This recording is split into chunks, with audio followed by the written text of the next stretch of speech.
Hello, friends. All of you are fine, I hope, and I'm sure you're having a wonderful time in terms of your life and career. As always, this channel pertains to a lot of wealthy information out of experience and wisdom about life and careers. And in case you find it useful, I'd probably ask you to give a subscribe, to probably give a press on the subscribe button on the channel. A very interesting topic for discussion today pertaining to toxic workplaces.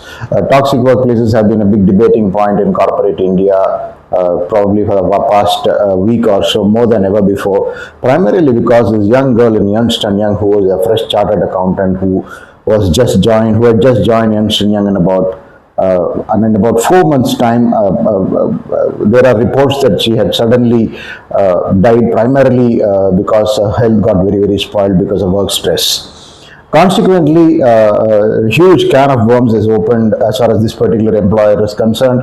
Social media and the corporate world is filled with chatter as to how Ernst and Young by itself is a very toxic workplace, and how people who really are concerned about their well-being, overall well-being, don't want to work with a firm like Ernst and Young.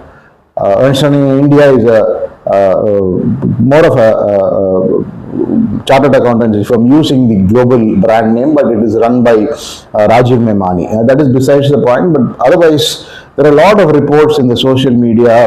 Probably tens and tens of ex-employees of Ernst and Young are probably venting out the fact that Ernst and Young is indeed a very toxic workplace, and people there really suffer. And although the management claims that they probably take care of employee well-being and things like that, the reality seems to be the contrary. So that brings us to the very important point, which we all probably are wanting to know about any organization, particularly in case we probably are shifting a job, have an offer, somebody who's known to us has an offer, our spouse might have an offer, our children might have an offer from any organization. Forget the Ernst and Young for a minute, from any organization across the entire spectrum of the industry. So how do we detect if this particular organization is a toxic workplace? Unfortunately, the brand equity, if I can put it that way, has nothing to do with the culture of the organization or the toxic mindset of the organization.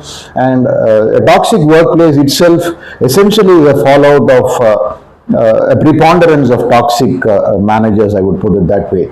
No organization essentially toxic. It is the way the culture of the organization has evolved a period of time. Of course, every organization today is performance driven. It has to be that way. But at the same time, there has to be a fair amount of balance between work and personal life. Particularly, the organization should take care of employee well-being, have the managers across functional areas or leaders across functional areas should have their ears to the ground, to the last employee, to probably know what their feelings are, how they are really enjoying the workplace besides the work pressure, and whether they are really able to vent out their feelings in case there is any duress or pressure in appropriate forums. These forums can be in HR forums, these forums can be employee engagement director, these forums can even be a confidential secretary to the management director of the organization. These could be formal and informal channels. Any organization which fails to have such a system, and which is probably turns a blind eye to the concerns, genuine concerns of employees, as I said, due to the majority of managers being very toxic persons, self-centric persons. Yes, everybody is performance driven. At the same time, if somebody is going to fall sick, and then on that particular day you're going to talk about performance, it will be huge tragedy on the employees as well as mankind itself. So how do we identify a toxic workplace? You have a wonderful offer from one of these big four companies, or probably top-notch companies in every industry. You have a offer on hand, or you probably going to get an offer from a company which is the best brand in the industry. But believe me, if you're going to have a toxic work life there, nothing will matter. Whatever the best brand you're talking about today will be an object of ridicule if you probably get in there, and in 3 to 6 months time you're going to feel that this is a completely toxic workplace. So biggest question in front of all of us, particularly who are concerned about work-life balance in today's workplaces, in today's lifestyle and things like that, is Is there a way where you can really identify toxic workplaces in a foolproof way? Okay, the biggest cue from that as to how this is possible or how this can be done comes from the Ernst and Young example itself.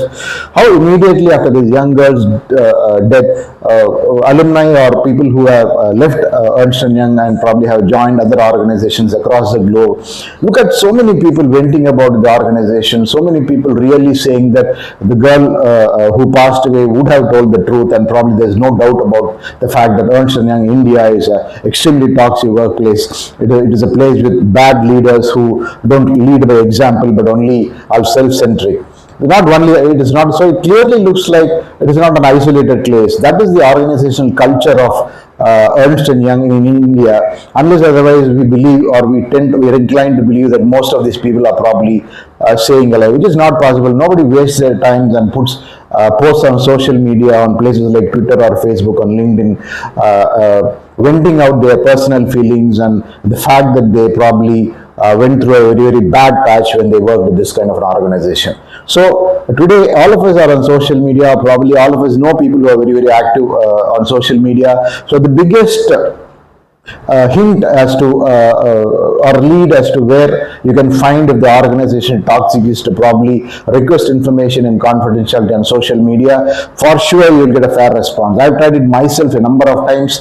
I had a candidate who had an offer with a tech company in Bangalore which is going to get merged with a large Indian conglomerate. So this candidate was concerned if he should take up the offer, not because of the brand equity of the organization and things like that, but because in case that multinational organization is going to become a part of an Indian conglomerate, the culture is going to change, the multinational environment might not be there, the professional approach which typical multinational firms have might not be there once it becomes an Indian organization led by a family-driven group. So all I did was to make some posts on a platform like LinkedIn, send out messages to mutual contacts who knew people in this particular organization with the intention of helping this particular candidate of mine. And believe me, in a matter of 3-4 days, I had a wealth of information about the organization, about what the culture is, how things are there, how it is an excellent brand to work with. But yes, there's going to be a lot of uncertainty because this new management is going to have more leverage in decision making. So these are the clues which we get from social media, and I'm sure all of us can use it at the first place. So the best place to get information on any prospective employer, if the employer is toxic or not, is to probably reach out as many people, either probably by yourself or probably if you feel reticent because you cannot use your name directly because you're holding an offer at the organization, leave a word with your friends and ask them to do the research for you and probably reach out back to you with whatever information possible. Believe me, it works in a big way. So next, of course, it's a part of social media. See if you have mutual connections on LinkedIn, or probably who have second degree connections on LinkedIn in the present organization, or in the prospective employer, or probably who have left the prospective employer and joined elsewhere. Connect with as many people as possible and have a fair dialogue with them, saying that this is your concern, and ask them what kind of feedback you get in terms of the functional leaders of the organization, the culture of the organization, how people are treated in the organization, and if the organization is really treating people well. See, the highlight here is the moment you talk about toxic workplaces, everybody tends to get a feeling, at least the managerial level people tend to get a feeling that you're shying away from working hard, you don't really want to work hard, you really don't want to work towards the goals of the organization. No, that's not a point at all. The point is, yes, you have to work hard, you have to earn your salary, you have to contribute to the bottom line and top line of the organization in whatever care is it given to you. But the most important factor is a hygiene factor. People should respect their work-life balance. People should probably give you that space which is required. People should adapt to your style of working, and you also should adapt to that kind of culture and things like that. So that is the more important perspective, and from that perspective, there is nothing wrong at all in probably trying to research and find out if you are getting into a toxic workplace. So I said, first I said social media, next I said LinkedIn, and the third most interesting way, which I always keep saying most recruitment consultants or executive search professionals will keep this as a trade secret. But believe me, this is the easiest way you can do. You can cull out information whichever is required. This is not about just about this toxicity issue, but any information you need from a prospective employer perspective, any interesting information, any nuggets which will be useful in your decision making is possible. If you have friends in the recruitment industry, just reach out to them and ask them to pick 2-3 profiles of people who are working in the present organization and probably have a discreet conversation by yourself, or probably if you are again reticent to talk yourself, ask your consultant friend to talk to them and ask information what you want. Again, they need not disclose names, they need not disclose the fact that you have an offer. They can always give alibis and find reasons as to, or find out fact, a mini fact finding mission kind of a thing. Find out facts as to what is happening in the organization, whether this particular business is doing well, whether somebody can have a reasonably stable career, probably 3 to 5 year tenure, what are the issues there and things like that. The moment you ask them, if there are former employers who have quit and are joined elsewhere, all you have to ask them is to why they left the organization. That will throw up a wealth of information for you in terms of the nature of the organization. Yes, there are excellent organizations and people leave these excellent organizations in search of better prospects. At no point of time in their entire career life ahead will have any complaints about this present organization. But in case this is a toxic workplace, you can clearly make it out from the way they speak that they had problems in the organization and they're not maybe opening up fully, but very, very clearly they are hinting to you that this organization may not be the best place to work for, despite whatever good offer and good role you might have on hand. So these are some of the ways you can probably do a simple research in whatever easy platforms and communication tools available, take help from people and easily find out the toxic workplaces. As I said time and again, never mistake top brands to be non-toxic workplaces. That is a big mistake we do. Take the example of Ernst and Young, one of the best brands globally. Of course, India, the style of operation in India is very unique, but that said and done, today it has come out in front of the entire employee universe that E&Y is probably extremely toxic in terms of work culture. Besides work, they just don't care about anything at all, including probably the demise of a present employee, which came to light in the death of the demise of that poor young girl. So these are the kind of organizations I think, despite the best you might have, you should never touch with the barge pole, primarily if you think that your well-being, your overall well-being is very, very important. And yes, I always tell my friends and candidate pool that a career is a marathon, a career is never a sprint. It is not that you will probably work for 10 years and earn the money of your life, and for that duration you probably should endure any shit. Not at all. It will only spoil your health. It will not be worth the money which you earn, and you should keep that in mind. A balanced work-life balance is very, very important, more so in the present day context where people are steeped with a lot of health issues if they don't take care of themselves. So any organization should allow you to take care of yourselves, allow you to take care of your physical well-being, mental well-being, and the team should be accommodative, the bosses should be accommodative, and the bosses should have a lot of empathy. When somebody asks me what is the biggest problem with Ernst and Young and why the organization behaved in the way they behaved when the girl passed away, almost to the point that no one from the organization even went to condole that girl's death. I said it is lack of organizational empathy. A very, very powerful word. Organizations has to have empathy, which means that a majority of managers in that organization have to have empathy. In the absence of that, it is a toxic workplace, irrespective of what best brand they may represent and what best products and services they may sell and how best their top line and bottom line can be.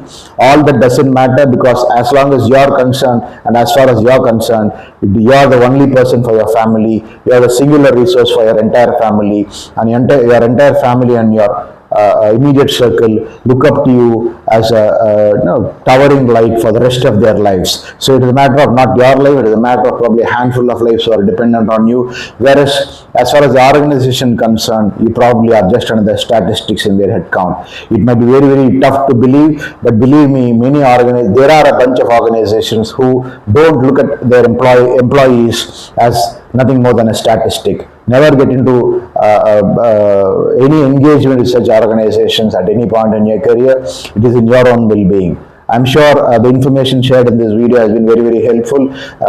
Easy ways to dig out information about prospective employers and prospective brands or the best brands in the industry, and just to find out if they are toxic workplaces, which you should not touch with a barge pole. Thanks a ton for your time. I'll see you soon with another video. As I said in the beginning, in case you find this content interesting, consider putting up a like for this video and also subscribe to my channel. I'll see you soon in another video or with another bunch of information. Thank you.